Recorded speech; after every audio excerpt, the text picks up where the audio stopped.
kedudukan mahasiswa ilmu perpustakaan sekarang harusnya memikirkan itu. Oke, assalamualaikum warahmatullahi wabarakatuh. Kali ini kita akan membahas masalah mahasiswa perpustakaan dan jurusan ilmu perpustakaan. Oke, saya Alif Arya Wahyudi. Di samping kiri saya ada Kak siapa? Jadi Wiranda. Oke, jadi tentunya kalau kita berbicara tentang mahasiswa perpustakaan dan jurusan ilmu perpustakaan, kehadiran jurusan ilmu perpustakaan di Indonesia itu pada tahun 1961. Iya. Tentunya yang dipelopori oleh UI. Tentunya kalau kita merefleksi ke belakang, sudah dewasa ini jurusan ilmu perpustakaan. Nah, tentu dalam kedewasaannya pasti ada sedikit kebijakan dan apapun itu di dalam segi aspek perpustakaan tentunya. Kalau Karyo melihat perpustakaan itu bagaimana bekerjanya? Kalau mau dianalogikan sebagai apa lagi namanya, satu orang manusia dari bayi hingga remaja dan dewasa. Nah, perpustakaan saya lihat masih dalam keadaan remaja. Karena mulai dari gerakannya, kebijakannya masih kurang tepat lah, bisa dibilang begitu. Tapi sudah ada kebijakan yang sudah pas. Cuma beberapa hal lainnya masih kurang tepat dan perlu untuk dikembangkan. Oke. Kalau kita sedikit menyinggung persoalan kebijakan yang hadir di perpustakaan. Nah, apakah kebijakan perpustakaan ini itu mengakibatkan terjadinya kemunduran misalkan atau bagaimana, Kak? Kalau kita berbicara persoalan kebijakan itu sangat fundamental ya. Jadi kebijakan akan mengatur kerja-kerja si perpustakaan itu sendiri, perpustakaan. Jadi semisal di dalam skala nasional, contohlah ada kebijakan tentang inklusi sosial. Nah, rumpunnya turun dari semisal perpustakaan nasional, provinsi hingga ke desa-desa, begitu. Itu kan bagus. Tapi ada beberapa kebijakan yang kemudian masih dianggap perlu dirubah begitu atau dikembangkan. Kalau menurut yang tadi Kakak sampaikan persoalan kebijakan, oke lah kalau persoalan struktur yang kemudian terjadi persoalan kebijakan itu menurut saya bagus sekali.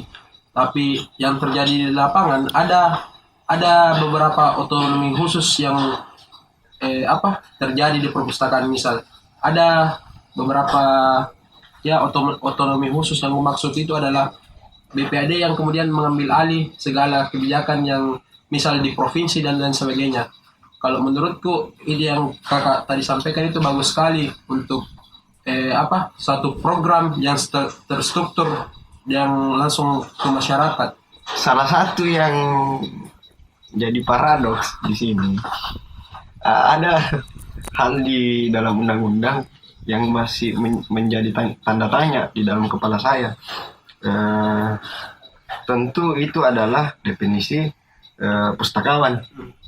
Itu kan kebijakan di dalam undang-undang. Di dalam undang-undang itu kan dijelaskan pustakawan itu adalah orang yang telah menjalani pendidikan ilmu perpustakaan dan orang yang telah menjalani pelatihan selama 3 bulan. Nah, jika dipikir secara mendalam, itu kan akan berdampak secara penuh di kerja-kerja perpustakaan. Karena mungkin kalau kita ingin bandingkan atau seperti hadirkan neraca pustakawan yang telah menjalani studi S1 semisal ilmu perpustakaan pastinya berbeda gerakannya atau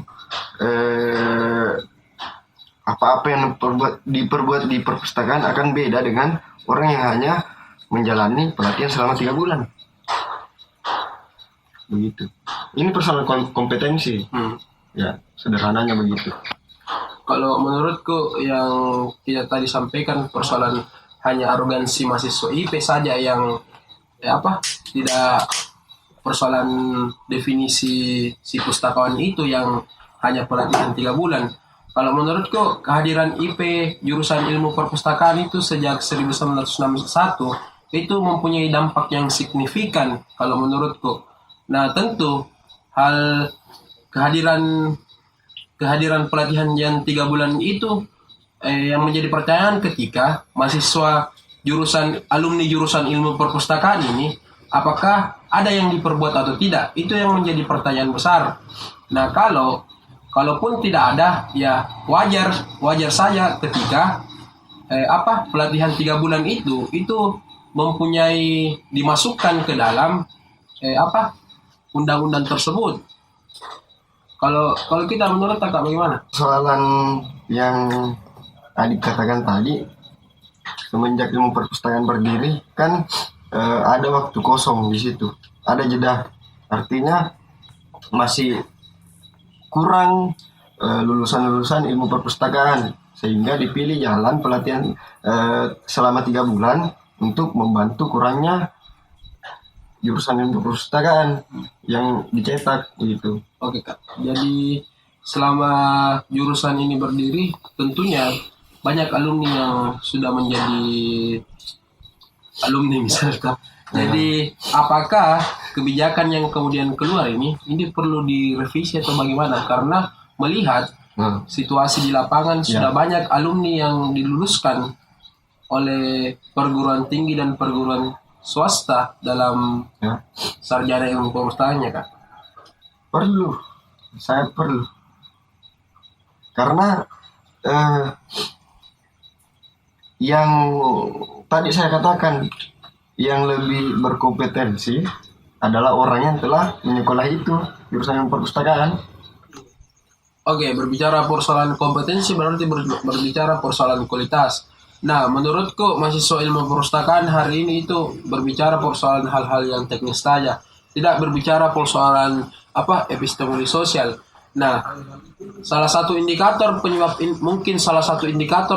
indeks literasi Indonesia turun itu menurut survei Kemendikbud ada 6 wilayah yang teridentifikasi indeks literasi Indonesia itu kurang menurutku. Nah, kalau kita kak bagaimana menurut kak? Oke, betul sekali bahwa persoalan indeks literasi yang kurang memuaskan itu pastilah dipengaruhi oleh pustakawan. Pustakawan kan sebelum menjadi pustakawan ya jadi mahasiswa dulu. Mahasiswa dipengaruhi oleh kurikulum. Jadi ya bisa dibilang kurikulum yang kurang berkualitas akan mempengaruhi kualitas atau kinerja si calon pustakawan ini nantinya. Begitu. Jadi saya hanya berpikir begini, kedudukan mahasiswa ilmu perpustakaan sekarang harusnya memikirkan itu dan mencarikan jalan atau alternatif agar kesemuanya ini bisa diubah, mulai dari kurikulum, undang-undang, dan lain sebagainya, sehingga nantinya ekosistem kepustakawanan kita membaik. Dalam artian sederhananya indeks literasi meningkat di masyarakat lewat mahasiswa ilmu perpustakaan kalau kerja nanti. Nah begitu.